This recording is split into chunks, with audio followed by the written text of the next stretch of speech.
ꯃꯌꯥꯝꯕꯨ ꯑꯍꯥꯟꯕꯃꯛꯇꯗ ꯀꯪꯂꯩꯄꯨꯡ ꯆꯦꯅꯦꯜꯒꯤ ꯃꯥꯏꯀꯩꯗꯒꯤ ꯃꯌꯥꯝꯕꯨ ꯑꯃꯨꯛꯀ ꯍꯟꯅ ꯇꯔꯥꯝꯅ ꯑꯣꯛꯆꯔꯤ. ꯉꯁꯤꯁꯨ ꯑꯩꯒꯤ ꯁꯕꯁꯀ꯭ꯔꯥꯏꯕꯔ ꯑꯃꯈꯛꯅ ꯊꯥꯕꯤꯔꯛꯄ ꯋꯥꯔꯤ ꯑꯃ, ꯃꯥꯒꯤ ꯄꯨꯟꯁꯤꯗ ꯑꯁꯦꯡꯕꯃꯛꯀꯤ ꯊꯣꯛꯈꯤꯕ ꯋꯥꯔꯤ ꯑꯃ ꯃꯌꯥꯝꯒꯤ ꯃꯐꯝꯗ ꯈꯨꯗꯣꯜ ꯇꯝꯖꯔꯒꯦ ꯍꯥꯏꯗꯨꯅ ꯄꯨꯗꯨꯅ ꯂꯥꯛꯆꯔꯤ. ꯋꯥꯔꯤ ꯑꯁꯤ ꯂꯥꯟꯊꯣꯛꯆꯈꯤꯕ ꯃꯇꯝꯗ ꯁꯣꯏꯈꯤꯕ ꯂꯥꯟꯈꯤꯕ ꯌꯥꯎꯔꯕꯁꯨ ꯃꯌꯥꯝꯅ ꯅꯨꯡꯁꯤꯕꯤꯗꯨꯅ ꯉꯥꯛꯄꯤꯌꯨ ꯍꯥꯏꯗꯨꯅ ꯍꯥꯏꯖꯔꯤ. ꯋꯥꯔꯤ ꯑꯁꯤ ꯍꯧꯗ꯭ꯔꯤꯉꯩ ꯃꯥꯡꯑꯣꯏꯅꯅ ꯆꯦꯅꯦꯜ ꯑꯁꯤꯕꯨ ꯃꯄꯨꯡ ꯐꯥꯍꯟꯕꯗ ꯁꯔꯨꯛ ꯌꯥꯕꯤꯕ ꯑꯣꯏꯅ ꯑꯗꯣꯝꯒꯤ ꯃꯃꯜ ꯌꯥꯝꯂꯕ ꯂꯥꯏꯛ ꯑꯃꯗꯤ ꯁꯕꯁꯀ꯭ꯔꯥꯏꯕ, ꯁꯤꯌꯔ ꯇꯧꯕꯤꯔꯝꯃꯨ ꯍꯥꯏꯗꯨꯅ ꯍꯥꯏꯖꯔꯤ. ꯑꯗꯨꯗꯤ ꯋꯥꯔꯤ ꯑꯁꯤ ꯍꯧꯖꯔꯒꯦ. ꯋꯥꯔꯤ ꯑꯁꯤ ꯑꯁꯦꯡꯕꯃꯛꯀꯤ ꯊꯣꯛꯈꯤꯕ ꯋꯥꯔꯤ ꯑꯃꯈꯛꯅꯤ. ꯋꯥꯔꯤ ꯑꯁꯤ ꯍꯧꯖꯤꯛꯁꯨ ꯏꯁꯥꯗ ꯅꯤꯡꯁꯤꯡꯂꯕ ꯃꯇꯨꯡꯗ ꯊꯨꯛ ꯂꯥꯎꯕꯗꯤ ꯑꯗꯨꯃꯛ ꯐꯥꯎꯖꯩ. ꯃꯇꯝ ꯑꯗꯣ ꯑꯩꯅ ꯀ꯭ꯂꯥꯁ 7 ꯀꯥꯔꯤꯉꯩ ꯃꯇꯝꯗ ꯊꯣꯛꯈꯤꯕ ꯋꯥꯔꯤ ꯑꯃꯈꯛꯅꯤ. ꯀꯥꯂꯦꯟꯒꯤ ꯃꯇꯝꯅꯤ. ꯑꯩꯈꯣꯏꯒꯤ ꯂꯩꯀꯥꯏꯒꯤ ꯏꯃꯥꯟꯅꯕ ꯀꯌꯥ ꯁꯟꯙ꯭ꯌꯥ ꯋꯥꯏꯔꯝꯒꯤ ꯃꯇꯝ ꯑꯁꯤꯗ ꯑꯩꯈꯣꯏ ꯄꯨꯟꯅ ꯄꯨꯟꯁꯤꯜꯂꯒ ꯍꯦꯛ ꯅꯨꯡꯇꯤꯒꯤ ꯁꯥꯟꯅꯃꯤꯟꯅꯩ. ꯃꯈꯜ ꯃꯈꯜꯒꯤ ꯃꯁꯥꯟꯅ ꯀꯌꯥꯁꯨ ꯁꯥꯟꯅꯩ. ꯀꯆꯣꯡꯕꯤ, ꯇꯤꯀꯤ ꯅꯝꯕꯤ, ꯂꯤꯂꯥ ꯁꯥꯟꯅꯕ, ꯀꯤꯀꯨ ꯂꯣꯠꯄꯤ ꯁꯥꯟꯅꯕ, ꯍꯥꯏꯔꯤꯕ ꯃꯁꯥꯟꯅ ꯀꯌꯥꯁꯤꯡ ꯑꯁꯤ ꯑꯩꯈꯣꯏ ꯂꯣꯏꯅ ꯁꯥꯟꯅꯩ. ꯅꯣꯡꯃꯗꯤ ꯑꯩꯈꯣꯏꯒꯤ ꯂꯩꯀꯥꯏꯒꯤ ꯏꯅꯥꯎꯅꯨꯄꯥ ꯈꯔꯒ ꯁꯟꯙ꯭ꯌꯥ ꯋꯥꯏꯔꯝ ꯑꯗꯨꯗ ꯈꯨꯠꯇ ꯆꯩ ꯑꯃꯃꯝ ꯄꯥꯏꯔꯒ ꯇꯟꯗꯟ ꯍꯥꯞꯄꯤ ꯁꯥꯟꯅꯔꯝꯃꯤ. ꯑꯃꯗꯤ ꯐꯥꯔꯒ ꯇꯈꯦꯜ ꯑꯃ ꯃꯄꯥꯟꯗ ꯍꯥꯞꯂꯒ ꯃꯩ ꯉꯥꯟꯕꯤ ꯁꯥꯟꯅꯔꯝꯃꯤ. ꯑꯁꯨꯝꯅ ꯁꯥꯟꯅꯔꯛꯄꯅ ꯃꯝꯁꯤꯜꯂꯛꯄ ꯃꯇꯝꯅꯤ. ꯑꯩꯈꯣꯏꯁꯨ ꯆꯦꯟꯅ ꯇꯟꯗꯟ ꯍꯥꯠꯂꯤꯉꯩꯗ ꯅꯨꯃꯤꯠ ꯑꯗꯨꯁꯨ ꯄꯨꯝꯇꯥ ꯇꯥꯔꯒ ꯃꯝꯂꯝꯃꯤ. ꯏꯈꯪ ꯈꯪꯍꯧꯗꯅ ꯑꯩꯈꯣꯏꯁꯨ ꯋꯥꯔꯦ ꯇꯣꯛꯂꯒꯦ ꯈꯟꯗꯨꯅ ꯌꯨꯝꯂꯣꯝꯗ ꯆꯠꯅꯔꯁꯤ ꯍꯥꯏꯗꯨꯅ ꯃꯥꯒꯤ ꯌꯨꯝꯗ ꯂꯣꯏꯅ ꯆꯪꯅꯔꯛꯈꯤ. ꯑꯩꯅ ꯑꯁꯨꯝ ꯂꯥꯛꯄ ꯃꯇꯝꯗ ꯑꯩꯈꯣꯏꯒꯤ ꯊꯣꯡꯒꯜ ꯌꯧꯁꯤꯜꯂꯛꯄ ꯃꯇꯝꯗꯅꯤ ꯑꯩꯈꯣꯏꯒꯤ ꯌꯦꯅꯈꯥꯗꯨꯗ ꯃꯁꯝꯁꯨ ꯌꯥꯝꯅ ꯁꯥꯡꯉꯤ ꯃꯨꯁꯟ ꯃꯨꯕ ꯅꯨꯄꯤ ꯑꯃꯈꯛꯅ ꯃꯁꯝ ꯑꯗꯣ ꯁꯣꯔꯣ ꯆꯤꯡꯂꯒ ꯌꯦꯅꯈꯥꯔꯣꯝꯗꯒꯤ ꯇꯞꯅ ꯊꯣꯛꯂꯛꯈꯤ. ꯑꯩꯁꯨ ꯃꯇꯧ ꯑꯗꯨ ꯎꯕꯗꯒꯤ ꯀꯤꯕꯅ ꯏꯁꯥꯁꯦ ꯑꯩꯈꯣꯏꯒꯤ ꯀꯣꯟꯊꯣꯡ ꯑꯗꯨꯗ ꯑꯗꯨꯃꯛ ꯂꯦꯞꯂꯒ ꯂꯩꯔꯕꯅꯤ. ꯑꯗꯨꯝꯅ ꯅꯨꯄꯤ ꯑꯗꯨꯅ ꯊꯣꯛꯂꯛꯂꯕ ꯃꯇꯨꯡꯗ ꯑꯩꯈꯣꯏꯒꯤ ꯃꯪꯒꯣꯜ ꯀꯥꯞꯐꯝ ꯅꯨꯡ ꯑꯃ ꯂꯩꯔꯤꯕ ꯑꯗꯨꯗ ꯅꯨꯄꯤ ꯑꯗꯨꯅ ꯂꯦꯞꯂꯒ ꯃꯨꯟꯅ ꯈꯥꯔꯒ ꯌꯦꯡꯂꯝꯃꯤ. ꯀꯅꯥꯅꯣ ꯀꯔꯤꯅꯣ ꯈꯪꯗꯕ ꯅꯨꯄꯤ ꯑꯃꯒꯤ ꯁꯑꯣꯡ ꯃꯥꯟꯕ ꯑꯗꯨꯅ ꯑꯗꯨꯝꯅ ꯇꯧꯔꯝꯕꯗꯨꯗ ꯑꯩꯁꯨ ꯏꯁꯥꯗ ꯇꯨ ꯆꯨꯡꯈꯤꯕ ꯈꯪꯍꯧꯗꯦ. ꯂꯋꯥꯏ ꯁꯝꯁꯨ ꯆꯞ ꯍꯦꯛꯇ ꯌꯨꯡꯈꯤ. ꯑꯗꯨꯝꯅ ꯇꯧꯔꯛꯄꯗꯨꯗ ꯑꯩꯁꯨ ꯑꯩꯒ ꯆꯠꯃꯤꯟꯅꯔꯤꯕ ꯑꯩꯒꯤ ꯍꯦꯛ ꯄꯣꯛꯃꯤꯟꯅꯕ ꯏꯅꯥꯎꯅꯨꯄꯥ ꯑꯗꯨꯗ ꯑꯩꯅ ꯑꯁꯨꯝꯅ ꯍꯪꯂꯝꯃꯤ. "ꯏꯅꯥꯎ, ꯑꯥꯗꯒꯤ ꯂꯦꯞꯂꯒ ꯂꯩꯔꯤꯕꯁꯤꯕꯨ ꯃꯤꯔ ꯂꯥꯏꯔ ꯅꯪ ꯑꯃꯨꯛꯇ ꯌꯦꯡꯉꯨꯅꯦ." ꯑꯁꯤ ꯍꯥꯏꯔꯒ ꯑꯩꯁꯨ ꯃꯥꯏ ꯂꯩꯊꯣꯔꯛꯄ ꯃꯇꯝꯗꯗꯤ ꯂꯦꯞꯂꯝꯂꯤꯕ ꯅꯨꯄꯤ ꯑꯗꯨꯗꯤ ꯂꯩꯔꯝꯈꯤꯗꯦ. ꯃꯗꯨꯗꯒꯤ ꯏꯅꯥꯎꯅꯨꯄꯥ ꯑꯗꯨꯗꯤ ꯑꯩꯅ ꯍꯥꯏꯔꯤꯕ ꯑꯗꯨꯗ ꯃꯥꯗꯤ ꯑꯉꯥꯡꯅꯒ ꯈꯔ ꯑꯣꯏꯕꯒ ꯀꯤꯔꯕ ꯃꯥꯜꯂꯦ. "ꯗꯗꯥ, ꯅꯪꯅ ꯍꯥꯏꯔꯤꯕ ꯋꯥꯔꯤꯗꯨ ꯀꯔꯤꯅꯣ?" ꯍꯥꯏꯔꯒ ꯃꯍꯥꯛꯇꯤ ꯚꯨꯠ ꯍꯥꯏꯔꯒ ꯂꯥꯎꯔꯒ ꯆꯦꯟꯈ꯭ꯔꯦ. ꯑꯗꯨꯝꯅ ꯆꯦꯟꯈꯤꯕꯗꯨꯗ ꯑꯩꯁꯨ ꯍꯥꯟꯅꯗꯒꯤ ꯈꯔꯅꯒ ꯀꯤꯔꯦ. ꯑꯩꯁꯨ ꯌꯨꯝꯗ ꯀꯤꯅ ꯆꯪꯂꯛꯈꯤ. ꯑꯁꯨꯝꯅ ꯍꯧꯈ꯭ꯔꯕ ꯃꯇꯨꯡꯗ ꯅꯣꯡ ꯅꯤꯅꯤ ꯂꯩꯔꯒꯗꯤ ꯊꯣꯛꯈ꯭ꯔꯤꯕ ꯊꯧꯗꯣꯛꯁꯤꯡ ꯑꯗꯨ ꯅꯤꯡꯁꯤꯡꯂꯨꯗ꯭ꯔꯦ. ꯅꯣꯡꯃ ꯑꯩꯈꯣꯏꯒꯤ ꯈꯨꯟꯒꯤ ꯂꯥꯏ ꯍꯔꯥꯎꯕ ꯃꯇꯝꯗ ꯌꯦꯡꯂꯨꯒꯦ ꯍꯥꯏꯗꯨꯅ 이만ꯕ ꯀ꯭ꯂꯥꯁꯃꯦꯠ ꯑꯃꯒ ꯆꯠꯂꯝꯃꯤ. ꯑꯁꯨꯝꯅ ꯂꯥꯏ ꯍꯔꯥꯎꯕꯗꯨꯁꯨ ꯌꯦꯡꯂꯕ ꯃꯇꯨꯡꯗ ꯉꯥꯏꯍꯥꯛ ꯂꯩꯔꯒꯗꯤ ꯀꯔꯤꯅꯣ ꯈꯔ ꯆꯥꯔꯒ ꯂꯩꯔꯤꯉꯩꯗ ꯄꯨꯡꯗꯤ ꯌꯥꯝꯅ ꯊꯦꯡꯂꯝꯂꯦ. 이만ꯕꯗꯨꯅ "ꯚꯥꯏ, ꯄꯨꯡꯁꯨ ꯊꯦꯡꯂꯦ, ꯆꯪꯂꯁꯤꯔꯥ? ꯊꯦꯡꯈ꯭ꯔꯒꯗꯤ ꯐꯔꯛ ꯇꯥꯔꯒꯅꯤ." 이만ꯕꯗꯨꯅ ꯑꯗꯨꯝꯅ ꯍꯥꯏꯔꯛꯄꯗꯨꯗ ꯑꯩꯁꯨ ꯍꯣꯏ ꯍꯥꯏꯔꯒ ꯌꯨꯝꯗ ꯆꯪꯂꯛꯈꯤ. ꯑꯁꯨꯝꯅ ꯂꯥꯛꯄꯅ 이만ꯕꯗꯨꯗꯤ ꯃꯌꯨꯝꯗ ꯆꯪꯍꯧꯔꯦ. ꯑꯩꯅ ꯑꯁꯨꯝ ꯂꯥꯛꯄ ꯃꯇꯝꯗ ꯑꯩꯒꯤ ꯇꯨꯡ ꯑꯁꯤꯗ ꯀꯅꯥꯅꯣ ꯑꯃꯅ ꯏꯟꯅꯔꯛꯄꯗꯨꯝꯅ ꯇꯧꯔꯛꯈꯤ. ꯑꯗꯨꯕꯨ ꯑꯩꯗꯤ ꯀꯌꯥ ꯍꯦꯟꯖꯤꯟꯅ ꯈꯟꯖꯤꯜꯂꯨꯗꯦ. ꯑꯇꯣꯞꯄ ꯃꯤꯁꯨ ꯌꯨꯝꯗ ꯍꯜꯂꯛꯄ ꯑꯣꯏꯔꯝꯒꯅꯤ ꯍꯥꯏꯗꯨꯅ ꯑꯗꯨꯝ ꯈꯜꯂꯒ ꯂꯥꯛꯈꯤ. ꯑꯩꯅ ꯑꯁꯨꯝ ꯆꯠꯄ ꯈꯨꯗꯤꯡꯒꯤ ꯃꯥꯁꯨ ꯑꯗꯨꯝ ꯂꯥꯛꯄꯗꯨꯝꯅ ꯇꯧꯈꯤ. ꯃꯈꯣꯜ ꯑꯗꯨꯁꯨ ꯃꯤ ꯑꯃꯅ ꯆꯠꯄꯒꯤ ꯃꯇꯧꯒꯨꯝ. ꯀꯅꯥꯅꯣ ꯑꯃꯅ ꯇꯨꯡꯗ ꯏꯟꯅꯔꯛꯄꯗꯨꯝ ꯇꯧꯔꯤꯕꯗꯨꯗ ꯑꯩꯁꯨ ꯀꯔꯤ ꯋꯥꯈꯜꯗꯒꯤꯅꯣ ꯈꯪꯗꯦ ꯑꯩꯅ ꯑꯁꯨꯝꯅ ꯈꯟꯖꯔꯝꯃꯤ. ꯀꯅꯥ ꯑꯣꯏꯔꯤꯕ ꯖꯥꯠꯅꯣꯅꯦ? ꯋꯥꯁꯨ ꯑꯃꯠꯇ ꯉꯥꯡꯗꯦ. ꯑꯩꯅ ꯆꯠꯂꯤꯕ ꯃꯈꯩ ꯑꯗꯨꯃꯛ ꯆꯠꯂꯤ ꯃꯥꯁꯨ. ꯃꯁꯤꯗꯤ ꯀꯥꯟꯅꯗꯦ. ꯑꯩꯁꯨ ꯏꯇꯣꯝꯗ ꯆꯠꯄꯁꯦ ꯅꯨꯡꯉꯥꯏꯇꯦ.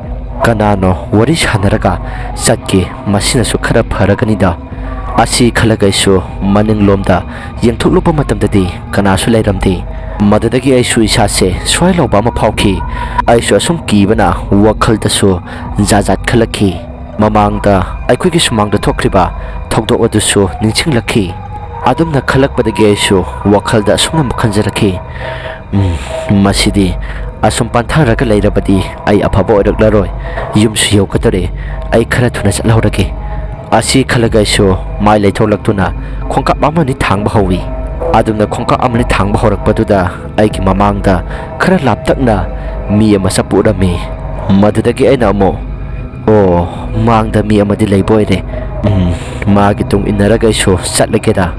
Asi khalagashu asum wakhal khalaga laklami adubu aisu yengna wakhal khalaga lakpa matamdadi mangda chatlam liba mi adusu amu ukhitre adum na hek tawrakpaduda aisu kiba heman kibana aikhoi gi thongal tamna kan chalaklami aina chalakpaduda huisingsu yamna kan khonglami adum na aisu yum yopaduda khara makhai di pathajare adubu matau karamna aikhoi gi yumsi yorakribano habado aisha maksu khanghoutre maramdi kiba heman kibana yakna chalakpagini aina chensilakpa matamdadi imungi miyoi singna kaidawre haidon hanglakhi aisu karisu tawda haiduna khumladuna filter dagi ising khara yaraga isu thaksilli aduga phamungda sanglakhi phamungda hiblaba matungda wakhal su mo jajat khalakhi adamna wakhal khallaga phanakuina leiba maramna tumbasu phanakuina yaramde madudagi de aisu atom khanghongdana tum thakre asomna nongalaba matungda isu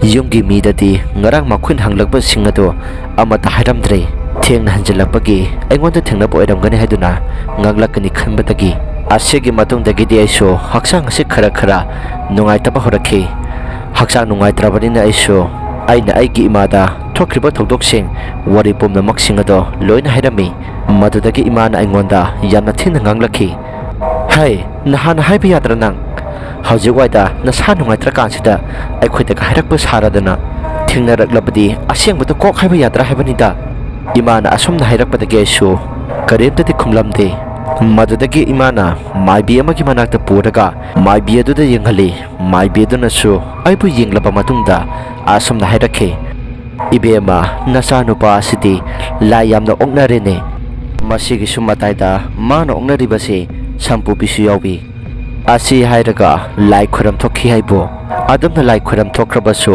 aigi isadi ifa phagalamde adubu maibi adunati tamna pharakani haidun hairakhi aisu thoina hena khanjaludre pharakani haibaduda ai isagi oina koiba langbadi yamna pamjai matam khara leiragadi yoksangsu yorakhi adabu yoksangi thabal chongbadi adam chatli adabu chongbadi pakna chongde imana bakhaigi hengar oiragani aina leiribasi ayamba matamda nongmadi thabal chapada atai chapminariba imana basingdi thabalgi mayaina yumda hansaiba yaramde aisu yumda babado puk thinba nabaki anaba amalai adu horakle haduna agi phone kipit masatuda yumdagi phone torakpa adu aisu yumda nganna hanba takhi adubo aina hansaiduna imanaba singatuda hopa matamdadi imanaba singadudi amata yaramde madudagi aina asomna hairami ho phare dudi nakhoi adam songhoro aiti yumda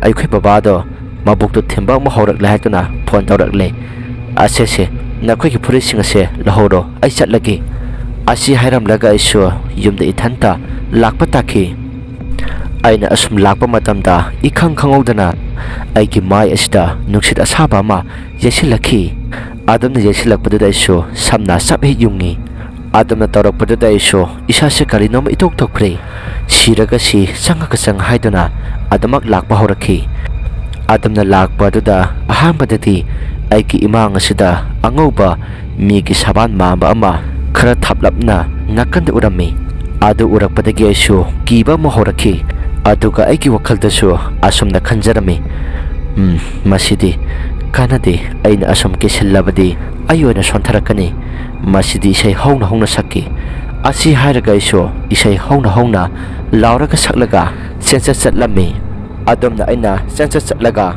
isai lauraga saklaga chapaduda aigi tung thangba sidagi mi amana aigi nakong asida kaurapagum tawrakhi aduna tawrakpaduda isu isase kiba heman kibana kokse ngawkhalapagum tawrakhi aduna tawrakpaduda isu imanaba amagi makhwaki yumda sanglaga imanabaduda yum phawba amukta thimbiyo haiduna hairami ai kok ngawbana sapa ngamdre haiduna imanabaduna so harau aibo yum yongnaba thilakhi asomna isu yumda yoraklaba matungda babad hospital da pukhatlami asomna nongalaba matungtadi babad hospital dagi amu putharakle masigi matungdagi di aisu harau kumaidi toina chatre maramdi aki akhang isada toina thingnaba maramna nongma thabal numit amadani aikhoi mamaga aikhoi sesega thabal yengba chakhirami inau nupasu thabal chongba thokhirami itomdani aigi phamung aduda tumlaga layramliba asi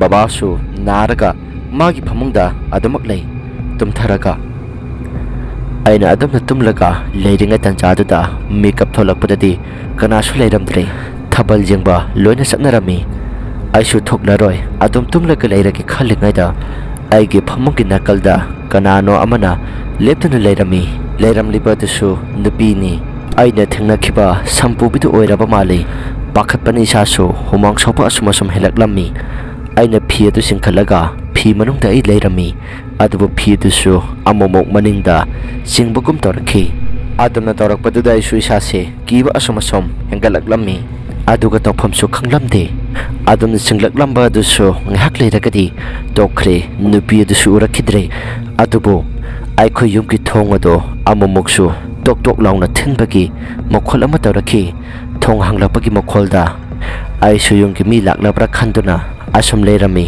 adubu yumki midi kanasu changlakpa tadre bababudi phamjauda masana aduna tumkhrabani aina thongjingi mokhongda thaba phamda tumbani nahan khaiti aiki kada inaw no paga tuminabani adubu ngasidi thongjin mokhonggi phammasida tumle aiki babadi aina mokhol thokna kopusungam lamde ngehak leiragadi ima khoi lakle adamna ima hoi lakpaduda isu wakhal khara nena tai masigi matungdagidi aisu pakhathukapa mayamaduna depression nabagum tawrakhi madudagi aisu kok naba horakpadagi aisu doctor kayana yengkhi loksu thungi adubu lokti khara phakalakhi asomna nongma ai puk yamna nai haiduna khangba ngamdabadagi doctor da chakhi adubu hida kaya kapkhi phakapad inga ngamde hospital manung aduda isu isa yamna kan ngamlakhide madudagi isu isada aki kiba yamna urakhi mit asida aisu aikhoi khulbu konbiriba laineng tho ipai bungoda nisingsaduna khoram jakhi adamna aisu khulbu koliba ipai bungoda aina thamosingna nijakhibana aisu matamgi matung ina isasu khara phagapugum torakhi nongnini leiraba matungda aisu yumda halakhi karisu tawdre adudagi tha ama ni leiraga puknaba ama horaklami maibena yengluba matamda lai oknai haidun hairakhi aina okna ruiba lai ase sampubi ongnai pakhangba so ongnai lai khra so ongnai haiduna maibi aduna hairaklami hana khuram khiba lai adudi yokda hairakhi adudagi aisu lai khuramba matam ngairaga laikhi aingondadi ngaibado awaba ama oikhi nongmasu nongyamna kanatai aiki idaw no paga isega leiringaida aikhoi yungbi nakalda u ama teklaga tarakhi aikhoi ohum thoklaga jingluba matamdadi karisu taramdre adamna taramdabada aikhoi ohum so ingak sakhi aduga nongma amasu aina leirik paringaida inaw no pasu aingonda kauraklaga kasinamada sangkhi adubu aina kasiladuda sangkano haiduna inaw no padabu yengluba matamdadi adubu karisu leiramde aina inaw no pada asumna hanglami nanaw kaino nangna aina leirik paringaida kasilasida sensingkribado adab inaw no padade yamna ngakna e karino dada aide ngasai kai kasinda sangdena dadana karam uribano adamna hairakpadagi aisu isada ngaksakhi asumna aikhoigi yumsu nongmagi tamnaba asumasum helakhi aingonda aiki ming korakpa amadi mi amana yumgi koibada chatpagi makhol taba asumasum helakhi ahinga thingba matamda adubu tariba singatudi ai khaktani taribado ataidi kanam taba nati nongmadi aisu yumda nungthil pobobaduda leiringa tanjaduda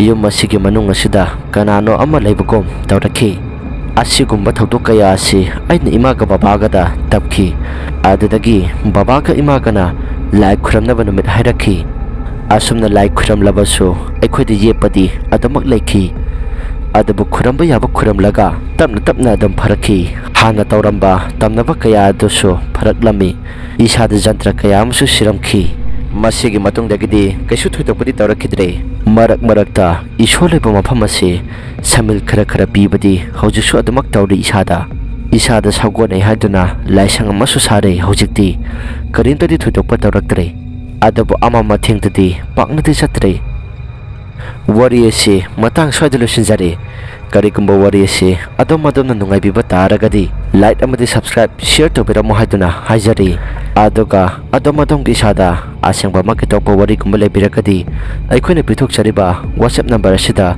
ꯊꯥꯕꯤꯔꯛꯅꯕ ꯅꯤꯡꯁꯤꯡꯖꯔꯤ꯫ ꯉꯁꯤꯒꯤꯗꯤ ꯀꯥꯏꯅꯗꯕ ꯌꯥꯊꯪ ꯅꯤꯖꯔꯤ꯫ ꯃꯊꯪꯒꯤ ꯚꯤꯗꯤꯑꯣꯗ ꯑꯃꯨꯛ ꯊꯦꯡꯅꯔꯁꯤ꯫